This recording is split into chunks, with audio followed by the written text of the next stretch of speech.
Coalition for Tuition Equality started this fall, and it was a group of student organizations that realized that the practices of assigning out-of-state or international tuition to undocumented students who graduated from Michigan high schools were unjust.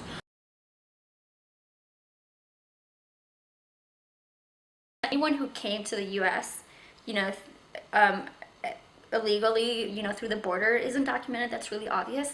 But people who came here with visas and overstayed them and don't have permission to be here now, although they came here legally, like the first time, they're also considered undocumented. So it's just anyone who's in the country without permission, either because they crossed the border or because they came here with permission, but then that expired and they just stayed. So those people are undocumented too. A lot of children, what we are mainly working with here at the university are the children of immigrants who came here and just grew up. The children just grew up here, although they were undocumented, so they were brought here when they were 2 or 3 years old, or maybe even 12, so it really varies. But that they've been here and they came here by no choice of their own, and that they know no other place than the United States. They have little memories of what their home town was or their country was, and even if they do remember it, they have no connection to it anymore, and they consider themselves Americans. They're part of our community, and they wish to continue being part of this community. They live in the United States, live in Michigan, attend Michigan schools. Their parents pay Michigan taxes that go to fund this university, and even if they get great grades, excel in extracurriculars, they are unable to attend the University of Michigan with their classmates with whom they are equally qualified, maybe even more qualified to attend, because they're charged out-of-state tuition, which is $25,000 per year more than in-state tuition. So I started organizing about 2 or 3 years ago, almost now, with One Michigan, which is a group that formed here, kind of around the DREAM Act, and mainly because my best friend, who was undocumented and went to high school with me, got deported. We both worked really hard in high school, and he had really good grades. He had a full tuition scholarship to the University of Detroit Mercy, and I couldn't take it when he made a wrong turn into the Ambassador Bridge in Detroit when he was driving, and he was alone, and he was detained there, and he called us and said, I'm here, I need help. And I went over there and I tried talking to Homeland Security, but they wanted to see papers and they wouldn't let him go. So he was detained and he was eventually deported, and he lost everything that he had worked so hard for. And we'd been together since high school, and we'd been, always just really good friends. And just to see that someone that worked just as hard and that came here to the U.S. like I did as an immigrant, although I was lucky to be able to adjust my status later on, just to see that I couldn't take it. I knew I had to do something, and I know that couldn't happen to anyone else. And I was really excited when I was able to get involved here at the university, kind of raising awareness with other people who were interested in the DREAM Act, working with undocumented students from Detroit, organizing with them. Really, I've learned a lot from them and from organizers around the country, so that was great. And that's how I've been doing, getting involved with MIRA, Migrant and Immigrant Rights Advocacy, here on campus. Since freshman year, I've been a part of the group, and I'm the co-chair now. When Kevin came and, told us about his idea of doing a campaign for in-state tuition here at the university, I jumped at it. I know it was something we were trying to work on for a long time, so this was a great opportunity. He had the experience in organizing at the school. He was part of the central student government, so it was just, he knew what we had to do, and he knew where we had to go and who we needed to talk to and how we could make it happen. And I had the background in community organizing and around the DREAM Act, and I had a lot of experience with the issue of undocumented students. So we were able to make it happen, and it's been a very successful campaign so far.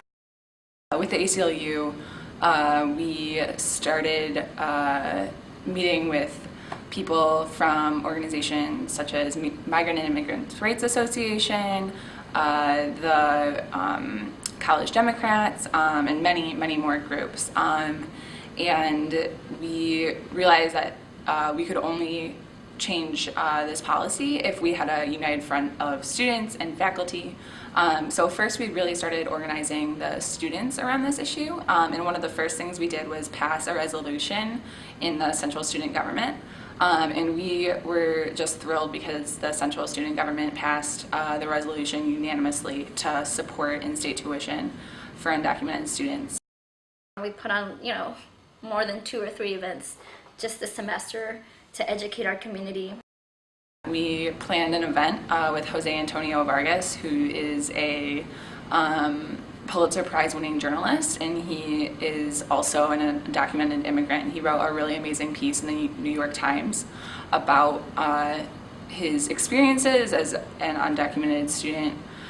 So he came to campus, and we were just thrilled. There was an amazing response, and over 350 people showed up, and unfortunately the fire marshal came, so some people had to leave. And we were disappointed those people couldn't see Jose Antonio Vargas, but we were just so happy that so many people care about these really human rights and civil rights issues surrounding immigration, and tuition equality being one of them.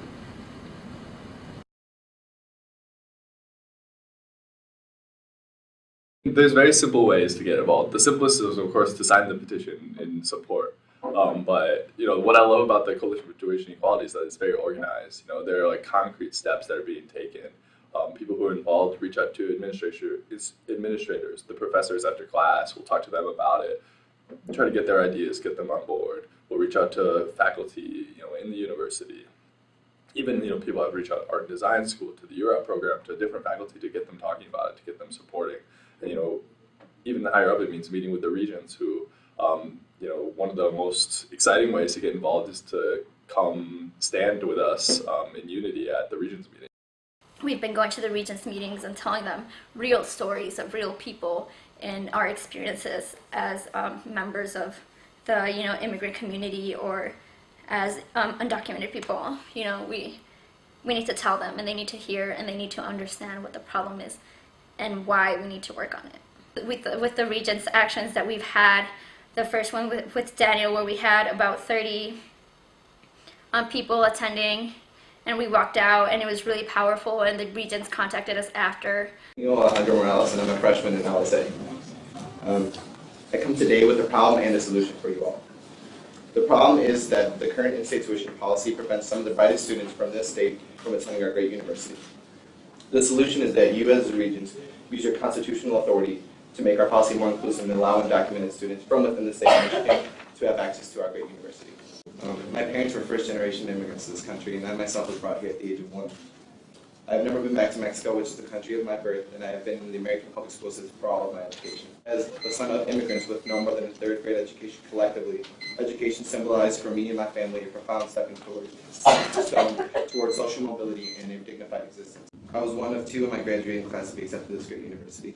Quite frankly, the proudest day of my life was the day I received an email from Delphine Bird and Admissions informing me of my acceptance to what I believe to be the best university in the world. A university of unrivaled opportunity, promise, and prestige.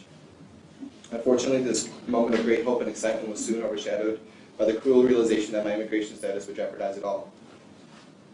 At the time of my graduation, I was still living in the United States as an undocumented immigrant. My parents had both entered this country with visas, and my father had become a permanent resident. Unfortunately, my application process lasted over a decade, and at the time of my graduation, I was what some people would call in limbo. Some people would say that I was illegal, but the only crime I had ever committed was that of existing in a xenophobic society. I was a product of a broken system, and I looked to the university for help. I was expecting understanding, compassion, and even compromise. What I received instead was notice that not only was I ineligible for any financial aid whatsoever, but that I was expected to pay out-of-state tuition rates, even though I was from Michigan. And for the first time in my life, I came close to giving up. But students like myself, the thousands of us who graduate from Michigan high schools every year with the hopes of bettering our lives and the lives of our community and their families, can't simply just give up. I was an American at heart, and I was more definitively a Wolverine. And though I swallowed the heart full of injustice and discrimination, I did not do so in silence. I wrote to any and every person in admission who would listen, and I even wrote a letter to our president. Delphine worked hard for me and was able to secure deferral, which was the opportunity for me to start the next school year in 2011. On July 20th, 2011, I was given an appointment with Immigration and Customs Enforcement. This meeting would determine my legal status and would alter the course of my life forever. As soon as I mentioned how my acceptance to the University of Michigan Ann Arbor was riding on this, the ICE agent's eyes shot up from his desk and he smiled. He was a Michigan Wolverine. He not only granted me my residency that I deserved, but he granted me the maximum time allotment for my green card, which was 10 years. I entered the 2011 school year with renewed energy and initiative, and I joined Migrant Immigrant Rights Advocacy this fall, and we helped start the Coalition for Tuition Equality. It's a coalition of students and student organizations that aim to educate our campus on this issue and are dedicated to seeing reform in our great university's tuition policy. Our coalition members include the ACLU, the Roosevelt Institute, the Muslim Student Association, Human Rights Through Education, the Social Work Allies for Immigrant Rights, the Central Student Government, the South Asian Awareness Network, and the College Democrats. All of these organizations are here today standing in solidarity with you and I. I come here today and I proudly tell my story because I think it represents the absolute complexity of this issue. I'm here today because my issue, your issue, and the issue of thousands of students cannot simply be swept under the rug. And then the action where I spoke a few weeks ago, and the regents kind of reacted to my speech and to what we had brought before them. So it's been really exciting to see that people care about it. On April 19th, we're going to be speaking at the Regents meeting, and we have a plan to have a big march before that to the Union and have everyone show up in yellow shirts just to show solidarity for the issues of tuition equality and also minority retention and recruitment, to show the Regents that we just really want to see change on this issue. We want to see progress, and it's just not acceptable for undocumented students to be charged out-of-state tuition any longer. So people should care about what the Coalition for Tuition Equality is doing, because it is creating a university that is equally accessible to all people. And right now there's a barrier to these undocumented students that is just flat out unfair. I mean, just like, most of us who immigrated to this country, no matter our backgrounds, unless we were Native American, we're immigrants here in some way, shape, or form. And, we immigrated here for our families to have a better life. And that's the same with undocumented students today. I come from a very small rural area in Jalisco, Mexico, so it's like a ranch off of like a small town, which is already small in itself and kind of has its own problems. But I mean, over the years it has developed much. But the school that I went to, the elementary school that I attended in Mexico, it was just 2 classrooms, and first, second, and third graders were in one classroom, and 4th, 5th, and 6th graders were all in another classroom, and we shared, we had 2 teachers. One of them was also served as our principal, and that was all. I was there, and it was great. I loved it. But the one thing that I did notice when I came back to Detroit, which a lot of people would consider a bad place to get an education, even, it was still so much better than my hometown. Because when I got there, and in 8th grade, which was the first year that I was here back in the US after going back to Mexico, my English teacher said, she really liked me. She loved me. I was kind of adapting to the English language again after 3 years in Mexico. But she loved me, and I was always really bright, so she always encouraged me to try harder and to try harder things and to, challenge myself. And one day she said, "What do you want to do when you grow up?" And I sat there and I thought about it, and I realized I hadn't thought about this over the past 3 years when I was in Mexico. We never talked about, going to college, or it wasn't even an option. People didn't even, half of my class from elementary school in Mexico didn't even go on to middle school. So it was shocking to realize that for 3 years I didn't think about going to college.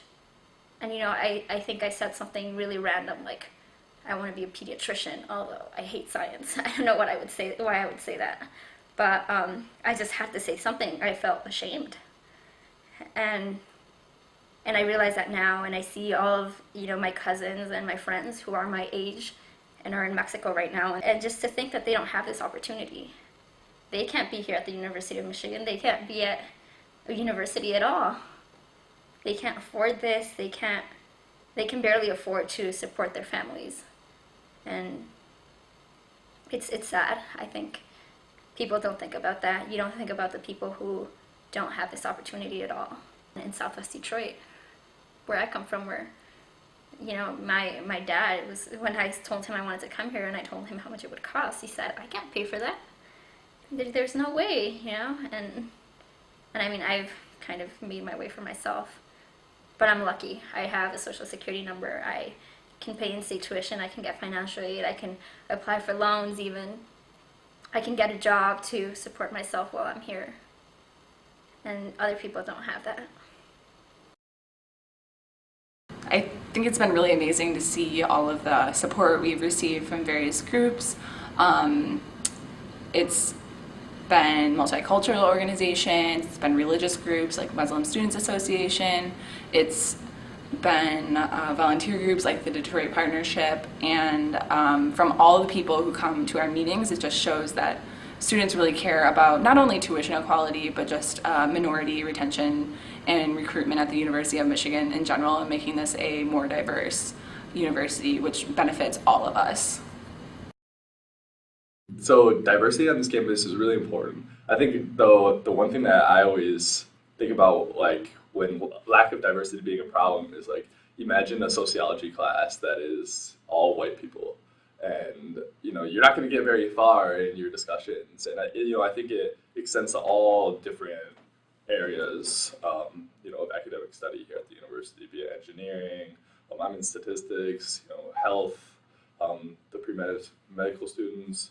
I think, the more diverse perspectives you can bring to the table, the more, options you have to choose from to choose the best solutions and to come up with the best ideas. And so I think from diversity, it stems, many great things. Our campus right now is not as diverse. I found out this year, both African American and Latino students are around 4%. And, I think that's way too low compared to the other demographics.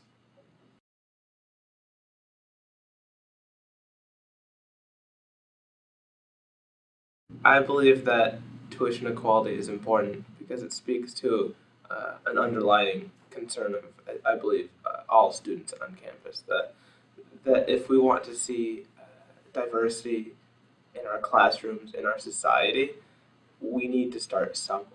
And that's why working with a community that is so underserved, undocumented students, is a really great starting point, because it is so clear, like day and night, that these are students that deserve to come here, but are struggling because of the way the university is set up.